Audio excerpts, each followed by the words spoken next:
ఈ press meet అనేటువంటిది ఏర్పాటు చేయడం జరిగింది. రాజమండ్రి పట్టణంలో ఒక క్రైస్తవ అసోసియేషన్ అనేటువంటిది, గ్రేటర్ రాజమండ్రి క్రిస్టియన్ అసోసియేషన్ అనేటువంటిది ఇది మేము ప్రారంభిస్తున్నాం అని చెప్పడానికి నేను చాలా సంతోషిస్తూ ఉన్నాను.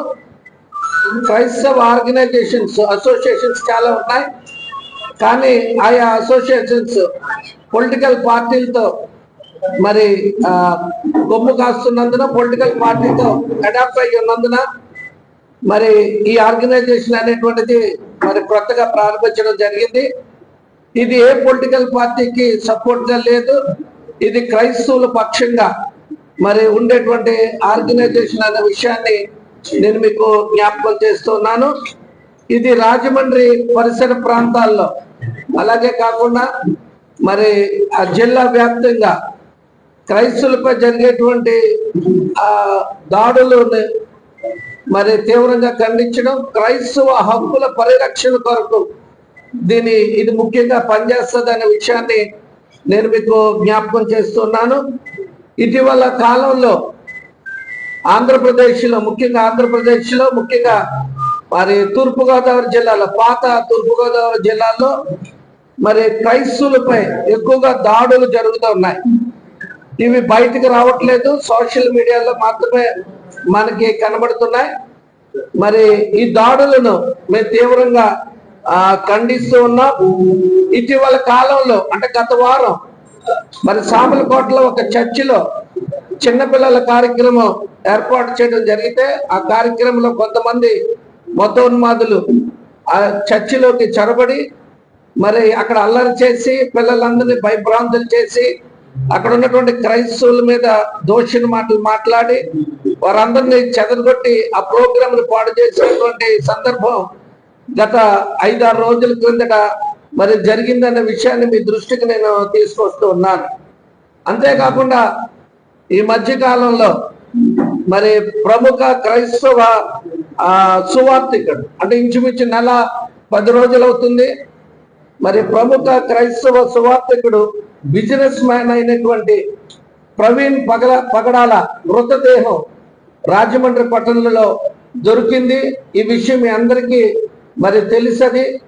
4th బ్రిడ్జ్ హైవే పక్కన దొరికినటువంటి విషయాన్ని మీ అందరికీ తెలిసింది.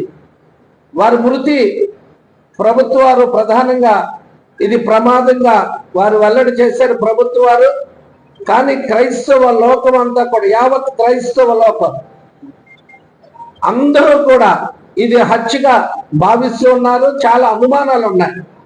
కనుక ప్రభుత్వాన్ని మేము వినయంగా కోరుతున్నాం, మీరు సమగ్రమైనటువంటి దర్యాప్తు చేసి మరి చక్కటి నివేదికను మీరు ఇచ్చి నిజ నిజాలు మరి బయటపడవలసినటువంటి అవసరం ఉంది. ఈ విషయంలో ప్రభుత్వం మరి దీన్ని ప్రత్యేకంగా ఈ అంశాన్ని జ్ఞాపకం చేసుకుని జరుగుతుంది. అంతేకాకుండా మరి అమలాపురం మాజీ ఎంపీ గారు జీవి హర్ష కుమార్ గారు ఈ నెల అంటే మే నెల 24వ తారీఖున ప్రవీణ్ పగడాల గారు ఎక్కడైతే మృతదేహం దొరికిందో ఆ ప్రాంతంలో చాలా భారీ ఎత్తులో వారు చెలో రాజమండ్రి కార్యక్రమానికి పిలిపించారు. ఆ పిలుపుకి ఈ గ్రేటర్ రాజమండ్రి క్రిస్టియన్ అసోసియేషన్ అనేటువంటిది మరి పూర్తి మద్దతు పలుకుతుందన్న విషయాన్ని నేను మీకు జ్ఞాపకం చేస్తూ ఉన్నాను. అంతేకాకుండా ఈ గ్రేటర్ రాజమండ్రి క్రిస్టియన్ అసోసియేషన్ ప్రధానమైనటువంటి డిమాండ్, ప్రభుత్వానికి డిమాండ్ ఏంటంటే, ఎక్కడైతే ప్రవీణ్ పగడాల మృతదేహం ఉందో ఆ ప్రాంతంలో 1000 గజాలు మరి ఒక స్థలాన్ని ప్రత్యేకంగా కేటాయించాలని, ఆయన స్మృతి వనంగా దాన్ని తీర్చిదిద్దాలనేటువంటి డిమాండ్ని మేము మరి మీ ద్వారా తెలియజేయడం జరుగుతుంది.